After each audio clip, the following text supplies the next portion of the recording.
Meus queridos irmãos e irmãs, bom dia a todos, bom dia aos amigos internautas, guarde-nos Jesus na sua paz. Envolvido nos fluidos comburentes, a se lhe derramarem da própria mente, desditosa entidade situada nas regiões umbralinas, à guisa de oração, bradava em alta voz: Senhor, dai-me a bênção do esquecimento, permita-me reencarnar. Hoje aprendi, Senhor, que o inferno não é um local geográfico exterior, porque sinto-o aceso dentro de mim, a queimar-me as entranhas, sem que eu consiga ver um termo para tamanha dor e tamanho sofrimento.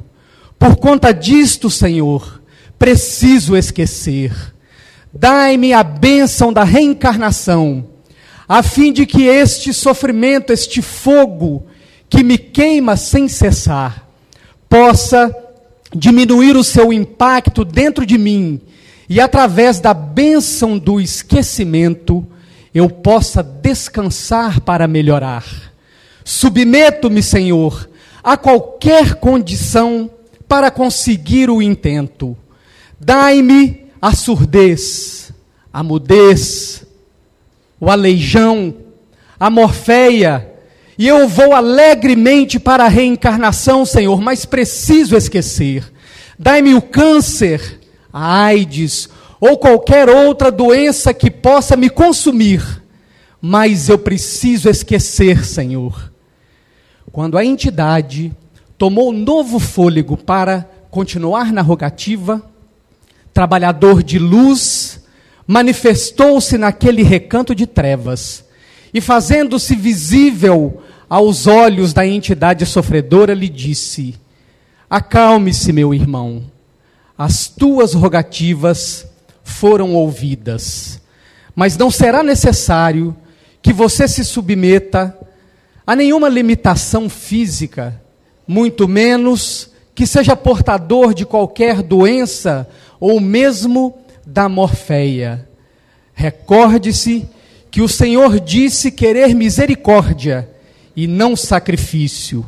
Portanto, você reencarnará espírita, reencarnará médium, e desta forma, carregando um pouquinho da dor alheia, minorará a própria dor, enxugando as lágrimas alheias, enxugará as próprias lágrimas, para que num futuro distante, você possa definitivamente apagar o inferno dentro de você e acender a luz do céu. A entidade desditosa colocou na faces a expressão da esperança, sorriu de alívio diante da perspectiva que se lhe abria a partir daquele momento, e agradeceu aos céus a oportunidade que se lhe abria. Foi dali retirada, levada à colônia espiritual, internada num hospital onde foi submetida a tratamentos, recuperou-se, fez profundos estudos a respeito do espiritismo, de forma que, no futuro distante, quando já homem, pudesse se recordar da excelsa doutrina e tornar-se, desta forma, um trabalhador eficiente da mesma. Está aí, meus irmãos e irmãs, de alguma forma, sem qualquer conotação masoquista da nossa parte, delineada a história de cada um de nós. Criaturas egressas das trevas, consequência das nossas escolhas mal feitas. Fomos recolhidos nas regiões trevosas, preparados, porque já temos o intelecto bastante desenvolvido, por termos, durante muito tempo, trabalhado nas lides das igrejas reformadas ou mesmo a católica, portanto, tendo toda a teoria do Evangelho na ponta da língua, faltando-nos agora, no momento derradeiro em que somos convidados a ser os trabalhadores da última hora, aplicar a teoria, transformando-a em prática.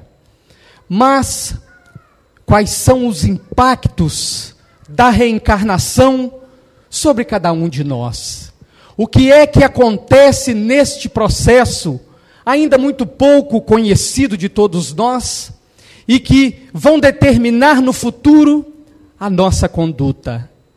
É assim que, dentro do clima da família, nos propomos a examinar os meandros da reencarnação, para que possamos compreendê-los em maior profundidade, em maior extensão, e compreender ainda mais que, mesmo passados os primeiros momentos da reencarnação, continuamos a influenciar e a sermos influenciados uns pelos outros, tendo dessa forma que constantemente rever condutas, posturas, resolver conflitos, a fim de que caminhemos intimoratos ao encontro da harmonia.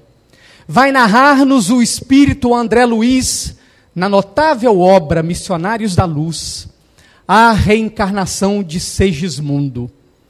Alexandre, instrutor de grande hierarquia espiritual, é chamado pelo espírito protetor daquela família a intervir no momento em que começaria o primeiro estágio da reencarnação, que, ao contrário do que muitos de nós imaginamos, não se dá no momento da concepção.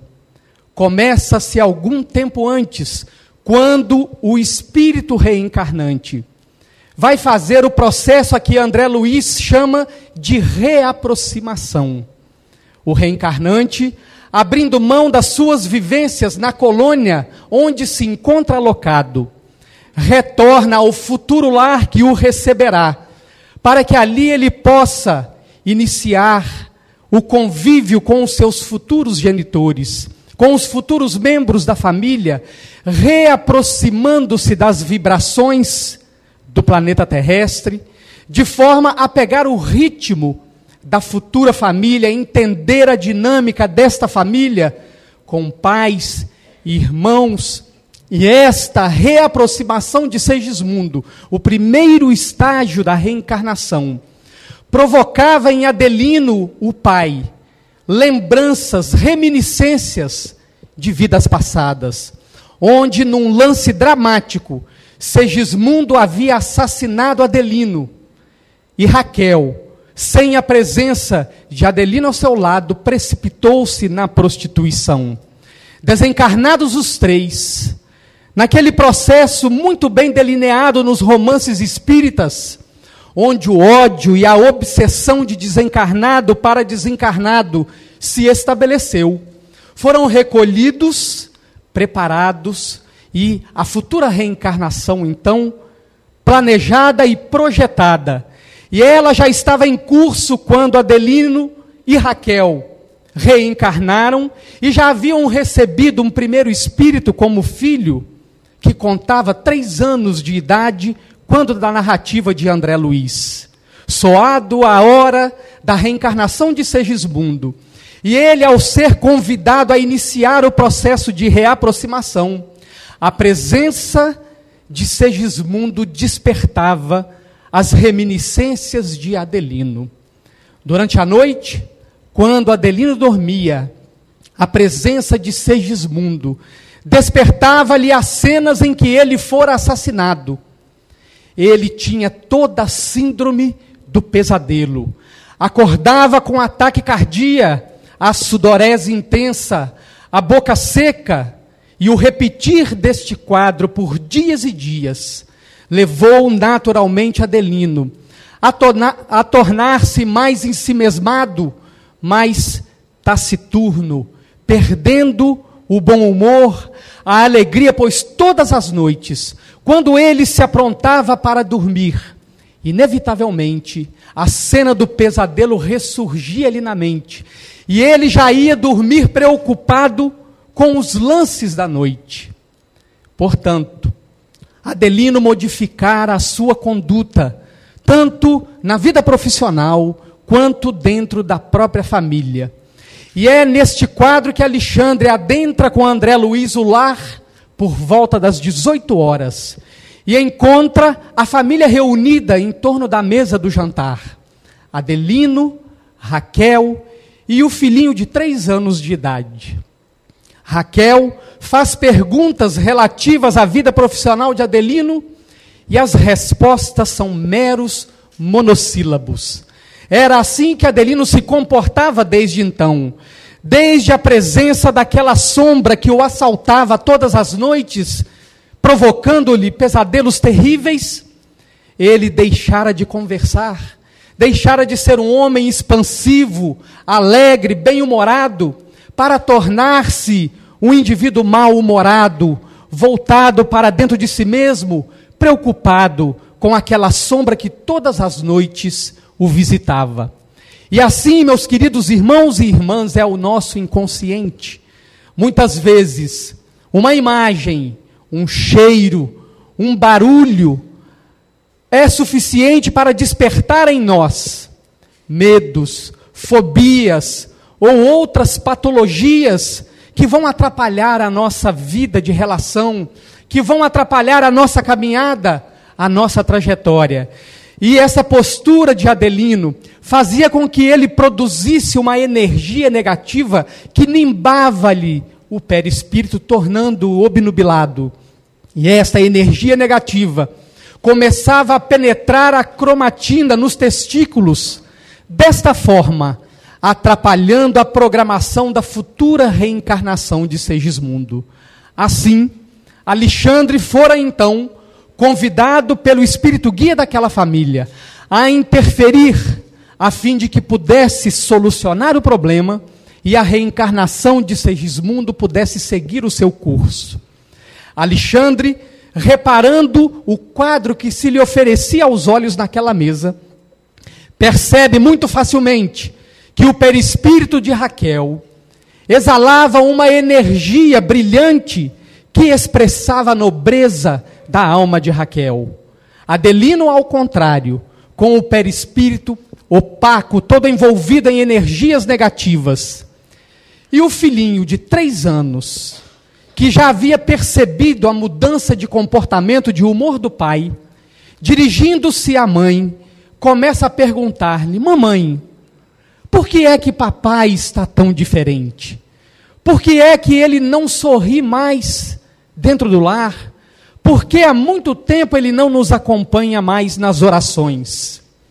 Adelino, percebendo a pergunta do filho, é tomado de surpresa, porque é retirado daquele estado de espírito em que ele está envolvido somente em si mesmo, numa atitude egoísta, esquecendo-se de olhar para aqueles que estão ao redor. Raquel, que realmente amava Adelino, dá ao filho uma resposta de forma a satisfazê-lo e ao mesmo tempo sem agredir o companheiro. Meu filhinho, papai está com muitos problemas na vida profissional. Lá fora, ele precisa sorrir para todos, ele precisa ser simpático, ele precisa ser agradável a fim de que os negócios continuem andando e ele possa dessa forma trazer o pão com o qual nós nos alimentamos dentro do lar. Mas aqui, dentro de casa, ele pode ser quem realmente ele é. Ele pode expressar-se tal qual ele realmente se sente. Aqui ele pode meditar, refletir nos problemas, a fim de que lá fora ele possa levar as soluções consequentes destas reflexões. Adelino ficou surpreendido com a resposta de Raquel, porque há muito tempo ele reconhecia ter se afastado afetivamente dela. Alexandre, percebendo a oportunidade, pelo semblante que Adelino apresentava de surpresa diante do diálogo entre mãe e filho, aproxima-se do pequenino, coloca-lhe a mão direita sobre o coração, o centro cardíaco, o centro do sentimento. E André Luiz vai nos narrar que o semblante do menino mudou.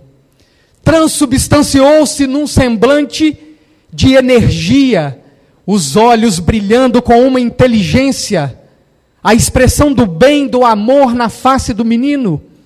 O menino olha para o pai e lhe diz: papai, por que é que você não vem hoje mais cedo, para que eu possa te mostrar as orações que mamãe me ensinou? Venha rezar conosco, papai. Adelino, surpreendido com aquele convite inusitado, desfaz o semblante carregado, coloca um sorriso que há muito tempo ele não manifestava na face, e responde ao menino: muito bem, eu retornarei hoje mais cedo para participar das orações da família. Olhou para Raquel e fez ali uma cartaz de tudo o que acontecia com ele. Há muito tempo, Raquel, eu venho sofrendo de um pesadelo horrível. Todas as noites, quando eu durmo, uma sombra se aproxima de mim e eu percebo que ela tem a intenção maléfica de me retirar a vida. Eu tento fugir, tento correr, mas não consigo e acordo de manhã cedo, exausto, cansado. Não tenho tido forças para trabalhar. Isto tem modificado sobremaneira o meu humor. Mas reconheço que há muito tempo abri mão da oração que a minha mãezinha me ensinou a fazer desde a mais tenra idade. As coisas do mundo me roubaram desse período de tranquilidade, de alegria que eu sentia quando orava com a minha mãezinha. Portanto, na noite de hoje, eu retornarei mais cedo das minhas atividades para que eu possa participar das orações com vocês. Adelino levanta, sai para o trabalho às 6 da tarde. E então, André Luiz vai examinar de uma forma mais profunda o quadro de Segismundo. É muito interessante perceber que a preparação para a reencarnação, de alguma forma, é muito parecida com a preparação para a morte. A ciência hoje já nos diz que o indivíduo, a partir dos 50 anos de idade, começa a perder massa óssea, massa muscular e outras substâncias do organismo, em que a vida fisiológica vai nos preparando para o grande momento da partida. Vamos perdendo essas substâncias, de forma que quando chegar o momento da passagem, ele seja o mais breve possível, sem causar grandes impactos nos nossos espíritos. Não é diferente no momento da reencarnação. O espírito reencarnante, depois de viver por muitos anos numa colônia espiritual, acaba agregando ao seu organismo energias que ele necessitará perdê-las para que o processo da reencarnação seja mais fácil. E era este o quadro que André Luiz observava em Segismundo. Em alguns momentos, André percebia que o olhar de Segismundo esgazeava, como se ele não tivesse consciência do que acontecia, e no instante seguinte o olho retomava a vivacidade do espírito inteligente que está a observar tudo o que acontece ao seu redor. Então, Alexandre diz a André Luiz que naquela semana o trabalho estava feito. À noite, era necessário fazer uma ação a fim de resolver-se definitivamente a problemática. Eles então aguardam o retorno de Adelino. Adelino volta e após as orações, ele, esposa e filho, quando eles dormem, André Luiz pergunta ao guia da família se Raquel participaria dos eventos da noite. E vem aí um primeiro grande ensinamento para nós. O guia responde a André Luiz que a lei divina é justa, só paga quem deve. Como Raquel estava plenamente sintonizada com o programa reencarnacionista, ela não precisaria participar daqueles lances da noite. Quando ela se desdobra no processo do sono, é acolhida pela vozinha, e as duas ficam num conluio feliz, conversando, uma curtindo a companhia da outra. Quando Adelino sai do corpo, mostrando o seu perispírito envolvido pela energia negativa da própria mente, e ele se depara com a figura de Segismundo, a síndrome do pesadelo o ataca. Ataque cardíaco, a sudorese intensa, a boca seca, ele tentou fugir, mas as pernas pesavam e ele não conseguia sair do lugar. É nesse instante que Alexandre, reduzindo as vibrações do seu perispírito iluminado, faz-se visível aos olhos de Adelino, e este, dentro da sua concepção católica, achando que ali estava um anjo do Senhor, que fora mandado para livrá-lo daquele inimigo terrível, dirige-se a Alexandre, pedindo que, por favor, ele expulsasse aquele demônio que todas as noites vinha aterrorizar os sonhos, e ele não conseguia mais ter tranquilidade no estado de vigília, por causa daquele diabo que todas as noites perturbava-lhe o sono. Alexandre, como todos os espíritos superiores, com muita serenidade, com muita tranquilidade, mas acima de tudo com muito amor, aproxima-se de Adelino e, abraçando-o, diz: meu irmão, é assim que você recebe os espíritos sofredores? Você não deveria usar do perdão, da benevolência, da indulgência e da caridade? Veja, repare em Segismundo, veja se ele tem a intenção de te fazer qualquer mal. Quando Alexandre finaliza a frase, Segismundo aproxima-se de Adelino, toma-lhe a mão direita, beija-a com tamanho carinho, um olhar de súplica, e lhe pede: perdoa-me, irmão, necessito da sua ajuda, preciso de você para reencarnar, preciso da sua ajuda para que eu possa seguir o meu planejamento, por favor, me perdoa, me ajude. Foram tão verdadeiras as palavras de Segismundo, que Adelino não pôde ter outra postura que não fosse a do perdão. André Luiz, ao lado do espírito guia daquela família, percebe que no momento em que Adelino perdoa Segismundo, aquelas energias negativas que envolviam o seu perispírito desfazem-se, e uma suave vibração de energia passa a irradiar da aura de Adelino. O guia vira para André Luiz e diz: o perdão de Adelino foi verdadeiro. Perceba que as energias negativas, oriundas da própria mente de Adelino, desfizeram-se, e o seu perispírito agora vibra num outro patamar. Alexandre, satisfeito com os resultados da noite, vira para André Luiz e diz que eles poderiam se retirar agora do lar e retornariam na semana seguinte, quando se daria de fato o processo da reencarnação. Mas orientou a André que a partir daquele momento iniciaria o segundo estágio da reencarnação, quando o futuro reencarnante iniciaria a troca de fluidos, de energia com os futuros genitores. Passados uma semana, André Luiz e Alexandre retornam ao lar de Adelino e Raquel para a noite derradeira do processo da reencarnação. Ao chegar, Alexandre percebe Segismundo numa maca, feito um doente, o corpo mirrado, o olhar sem ter consciência da presença, ou muito pouca consciência. Olhou Segismundo para Alexandre e para André Luiz com um sorriso completamente amarelado. E mais uma vez aí está a semelhança entre aquele que desencarna com aquele que está reencarnando. Ambos perdendo energias e substâncias para facilitar o processo da mudança vibracional. Quando chega o momento da noite, em que o casal entra para o quarto, Alexandre vai nos deixar outro ensinamento sublime.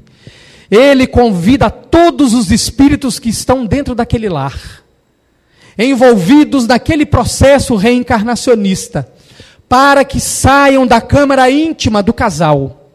E Alexandre diz a André Luiz que em todos os lares que estão baseados em linhas retas, o momento de intimidade do casal é um momento sagrado, e que as entidades amigas protegem o lar a fim de que aquele momento não seja perturbado por ninguém.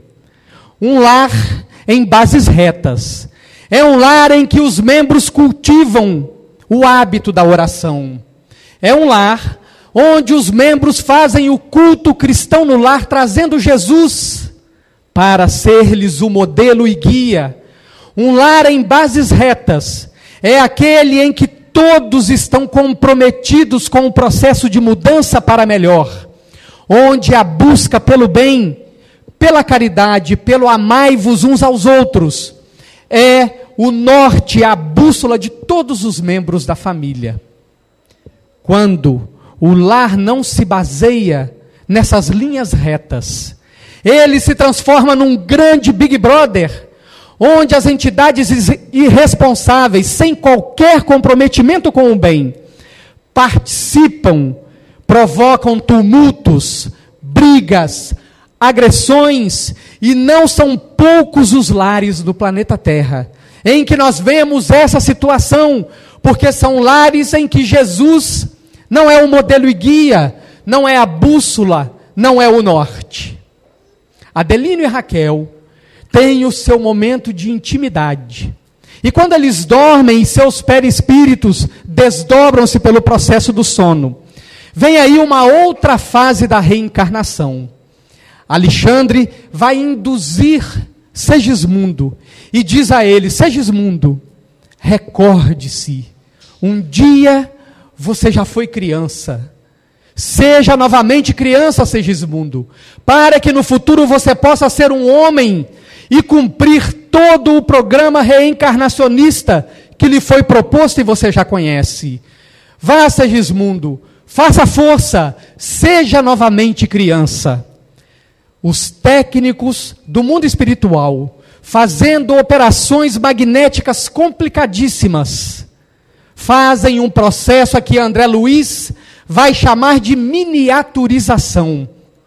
Aquele homem de 1,80 m de altura fora reduzido ao tamanho de um bebê. Quando o processo chega ao final, o processo de miniaturização, Alexandre pega a forma reduzida de Segismundo, entrega-o a Raquel. Raquel abraça aquela forma ao próprio ventre, com tamanho amor, com tamanho enlevo, com tamanha doçura, que quando ela solta, Segismundo perispírito está perfeitamente acoplado ao ventre perispiritual de Raquel. André Luiz compreende através desta visão que ali iniciara-se definitivamente o processo da reencarnação. Os técnicos geneticistas do mundo espiritual, ampliando a capacidade da visão, escolhem o esperma que carrega os 23 pares de cromossomos ideais, a se unirem aos 23 pares de cromossomos do óvulo de Raquel. Dão-lhe um impulso magnético.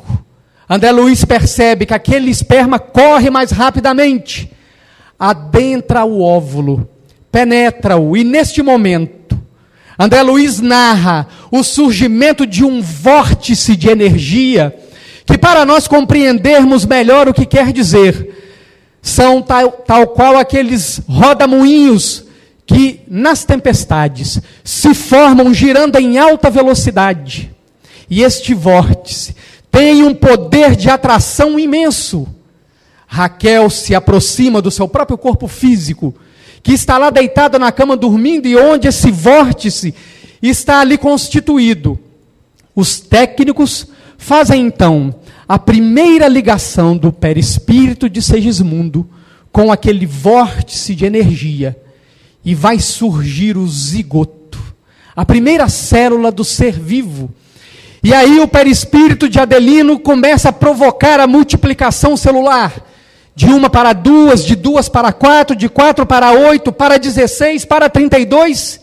Iniciou-se o processo da reencarnação. Durante este processo, a filogenia que estuda o processo da vida vai mostrar através da ontogenia, que estuda a evolução das espécies, que o ser humano vai manifestar as formas primitivas que já teve durante o processo da evolução. A ciência hoje já consegue nos mostrar que em algum estágio da reencarnação ou da formação do corpo físico se apresenta muitas vezes tal qual um réptil. E os espíritos superiores vão nos dizer que é necessário que assim se dê, para que nós possamos nos recordar das nossas origens. Com certeza, com o intuito de que nós respeitemos os seres da criação, em que nós ainda não compreendemos como sendo parte desse grande ecossistema chamado universo, e ainda maltratamos os animais, maltratamos a natureza, jogamos lixo nas ruas, poluímos, como se nós estivéssemos de fora deste grande ecossistema. A partir daí, meus irmãos e irmãs, muito cuidado com o que se diz. Como disse a música do Padre Zezinho, que a família não comece num instante qualquer, mas que ela seja planejada. Muitos conflitos, muitas patologias terão causas perinatais.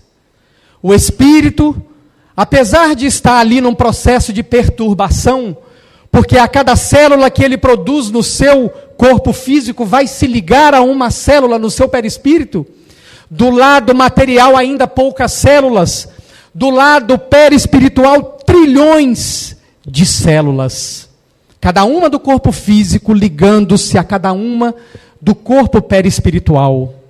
O espírito já sente o que a mãe sente, já sente o que o pai sente, já capta as energias do lar.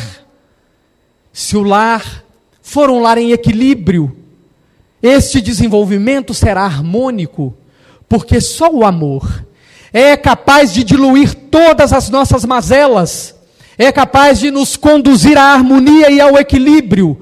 Só o amor é capaz de nos trazer saúde em todos os aspectos.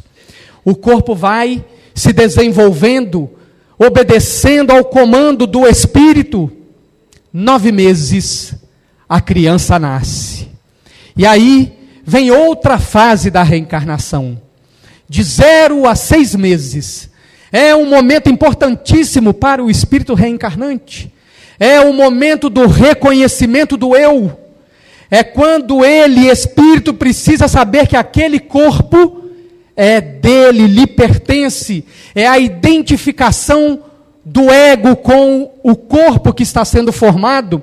E é por isso que nós vamos perceber nas crianças, já com alguns meses de vida, que ela olha para a própria mão, mexe com a mão e sorri. É o momento em que ela está se reconhecendo no corpo físico. Ela pega o móvel, brinca com o móvel e sorri. Mas o sorriso não é porque ela está balançando ou o som do móvel é agradável. É porque ela se reconhece naquele corpo físico. Ela pega o pezinho, brinca com o pé e sorri. Ela reconhece que aquele corpo é dela. É o momento da identificação. De 6 meses a 2 anos, é o momento da identificação do outro. Nos primeiros 6 meses, para a criança só existe ela, aquele líquido que ela não sabe de onde vem, mas ela sabe que a sacia, que lhe dá vida, que lhe traz conforto, e aquela criatura que ela ainda não consegue divisar muito bem, mas no colo da qual ela se sente imensamente protegida, serena e feliz. De 6 meses a 2 anos, ela começa a divisar outros seres naquela casa. Tem aquela criatura com o cabelo sedoso, que que pode ser natural, ou hoje pelos processos da chapinha, ou outros tantos que os salões de beleza facultam. Então ela percebe aquele olhar cheio de candura, aquele cheiro característico, e ela sorri para aquela criatura que ela reconhece ser importantíssima na sua vida. E tem aquele outro que aparece de vez em quando, que o rosto às vezes arranha devido à barba, mas ela também já sorri para aquele. Tem outros para o qual ela estranha, ela tem um sentimento esquisito, que vem, a pegam, mas ela não quer muito, e daí ela reclama, usando o meio de comunicação que nesse estágio a criança usa para comunicar-se, o choro, o grito, que muitas vezes é um grito de desespero: me livre deste colo, eu quero o colo daquela que tem o cabelo sedoso pelos processos naturais, ou pelo processo da chapinha, não tem problema, mas é ela que eu quero, me abraçando. E é de 2 anos para frente, quando o centro da fala já está formado, que as crianças vão manifestar a memória da vida passada. Porque, meus irmãos e irmãs, quando a criança nasce, o espírito ainda não esqueceu. Por isto, o Dr. Ian Stevenson catalogou 3.000 casos de reencarnação, de crianças que nessa faixa etária, de 2 a 4 anos, com o centro da fala desenvolvido, começaram dentro do lar a dizer: mamãe, quando eu era grande, eu morei em tal lugar. Mamãe, papai, quando eu era grande, a minha esposa se chamava fulana. Eu morei na rua tal, no número tal, na cidade tal. E os pais muitas vezes observam essas falas e ficam achando que a criança pode estar alucinando ou em algum processo lúdico, criando alguma situação. Quando essas informações chegaram ao Dr. Ian Stevenson, ele fazia um processo investigativo profundo, primeiro, para saber se ali não havia a indução de algum adulto que contara alguma história para a criança, e a criança, assumindo aquela história como sendo dela própria, passou a repeti-la. Quando ele então investigava e percebia que não havia ali nenhuma influência exterior, ele ia à cidade aonde a criança mencionara, pesquisava a rua, ia nos cartórios, pesquisava os registros de nascimento e se deparava com a veracidade das informações. Ele então passou a catalogar esses casos, mais de 3.000. Ele publicou um livro. E por que a criança nesta faixa manifesta a memória das vidas passadas? Porque as células da memória de longa duração ainda não foram criadas no corpo físico. Este processo vai se dar dos 4 aos 7 anos de idade. E quando chega aos 7 anos, o processo da reencarnação se concretizou, porque todos os órgãos do corpo físico estão formados. E aí vem o momento em que Joana de Ângeles vai nomear de um momento de liberdade.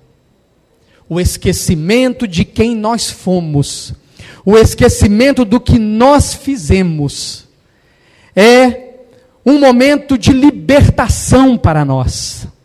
Imaginemos que se hoje nós pudéssemos nos esquecer de todos os erros que cometemos nesta reencarnação, se nós pudéssemos caminhar de agora para frente sem o peso da culpa, do remorso, do arrependimento, o quanto a vida não seria mais leve, o quanto a vida não seria melhor, o quanto nós não poderíamos andar muito mais rapidamente do que temos andado. É um momento de liberdade para a criança, onde ela está como uma página em branco, a receber dos pais o exemplo. Porque não se educa com palavras, educa-se com atos. Quando o lar é um lar de bases, de linhas retas, conforme Alexandre ensinou a André Luiz. A criança vai resolver os seus conflitos, porque só na água lustral do amor é que nós somos capazes de nos resolver a nós mesmos. Quando o clima da família é um clima de amor, de harmonia, de fraternidade, a criança consegue apagar as formas, pensamentos negativas que nós carregamos de muitas reencarnações e que vão conflitar com aquilo que nós observamos na prática, porque muitas vezes nós recebemos essa imagem de pais amorosos que vão cuidar de nós, que vão nos proteger, que vão nos educar com amor, que vão nos apresentar Jesus, e na prática é exatamente o contrário, e eis aí o conflito. O inconsciente traz a imagem dos genitores, protetores, carinhosos, educadores, e o ambiente no lar é completamente diferente. O conflito vai se acender ainda mais quando o lar é equilibrado. Os inimigos do passado reunidos embaixo do mesmo teto vão resolver os seus conflitos. A imagem que foi dada ao reencarnante corresponderá à realidade do que se vive. E então, o ódio de ontem se transformará no amor de agora. O conflito foi resolvido. Ele vai avançar para a segunda infância, e quando atingir esse momento tão pouco compreendido da adolescência, em que nós ainda continuamos a chamá-los de aborrecentes, porque não compreendemos o contexto, o processo, tudo que se somou para chegar àquele momento, ele vai ser um adolescente com problemas, como todos nós temos, mas tranquilo, porque ele sabe que o seu lar é um porto seguro. Ele poderá retornar para lá e abrir-se. Não terá críticas, porque se Jesus não criticou a mulher adúltera, porque ensinou que para ela a grande lição fora o próprio momento em que ela foi descoberta no adultério, não precisava falar mais nada, não precisava de nenhum acabamento da cereja do bolo que nós normalmente gostamos de dar quando os filhos, errando, vêm até nós buscar o aconchego. Nós arrumamos um palavrão e muitas vezes os agredimos, verbal e fisicamente. Como é que eles vão ser nossos amigos, se nós mostramos que nós não queremos ser? Então, o jovem vai passar pela segunda infância de forma harmônica, tranquila, vai chegar à fase adulta e estará pronto para viver a vida, para ser um trabalhador de Jesus, porque este lhe foi oferecido como modelo e guia desde a mais tenra idade no lar.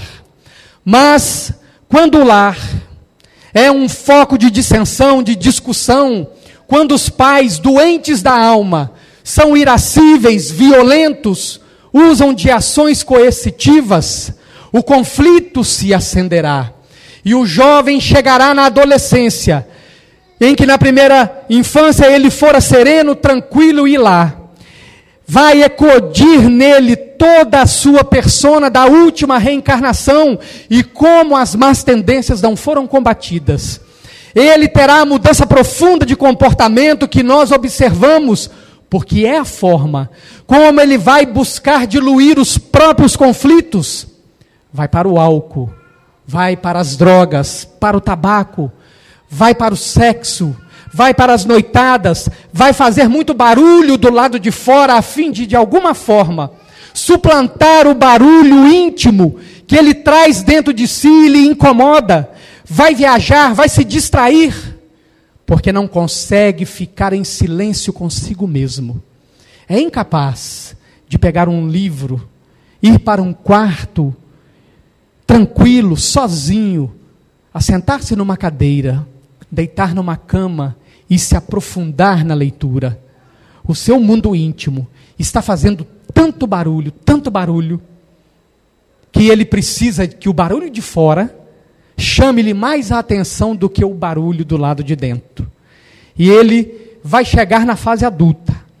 além de todos esses conflitos dentro do próprio lar, a vida vai lhe propor desafios para os quais ele não foi preparado. O vazio existencial, a competitividade, a hipocrisia, o medo, especialmente o medo da morte e seus derivados, porque nós tememos a morte. E os derivados deste medo estão aí.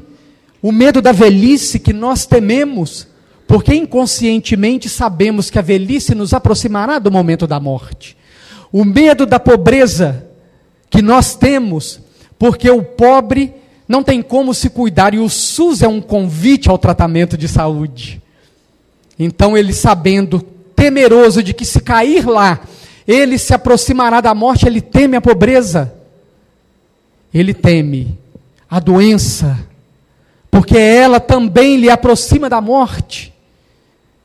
E ele então será um adulto muito mal resolvido, que buscará ter, porque esta é a forma que ele encontrou de tentar preencher o vazio existencial.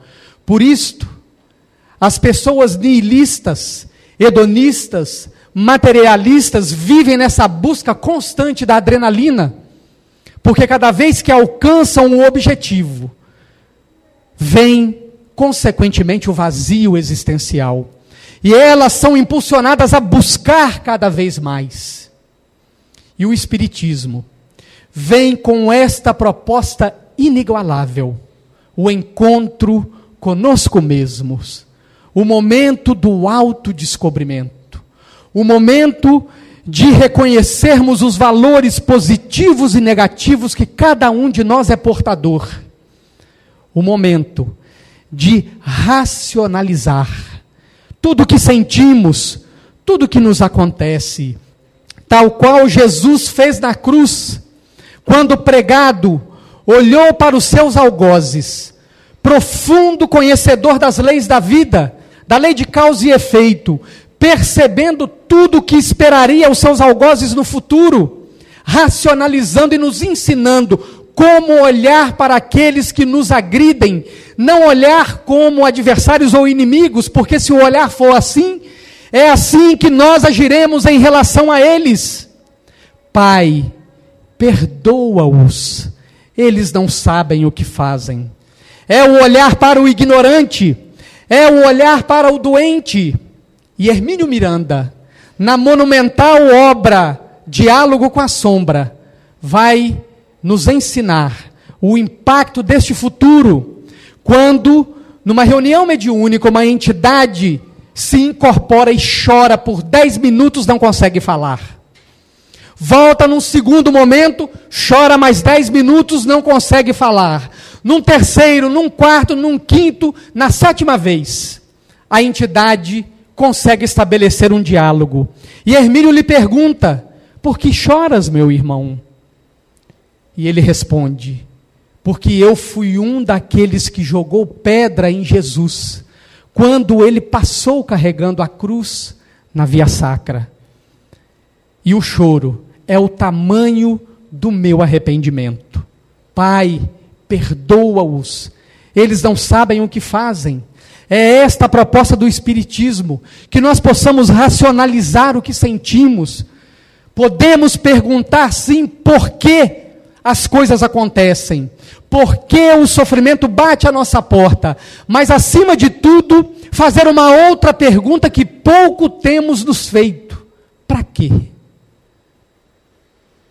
Porque no livro Céu e Inferno, no capítulo 7, no item 8, Código Penal da Vida Futura, Allan Kardec vai asseverar que o sofrimento dura o tempo que nós levarmos para aprender o que ele tem para ensinar.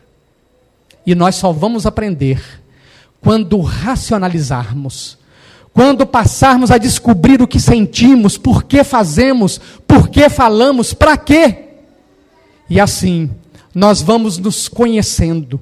E é através desse autoconhecimento que vamos libertar o nosso ego das ações do id, e vamos norteá-lo pelo superego, que é onde estão gravadas as leis divinas, questão 621 de O Livro dos Espíritos, quando o Jesus cósmico, que cada um de nós traz dentro de si, quando o Deus imanente que está dentro de nós, passará a nortear pensamentos, sentimentos e ações. Diante desta proposta de Jesus, meus irmãos e irmãs, como não agradecer a Ele por ter se personificado no planeta Terra, para nos ensinar a ter saúde, nos encaminhar para a plenitude, para a harmonia, apenas amando-nos uns aos outros, como Ele nos amou.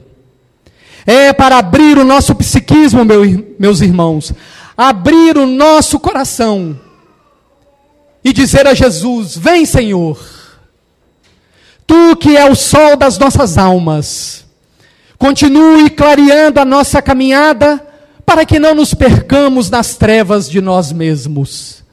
Vem, Jesus, água que dessedenta, para que nunca mais tenhamos fome dos valores materiais, sede dos valores materiais, mas que tenhamos a sede dos valores do Espírito, para o qual está destinado a fatalidade da perfeição.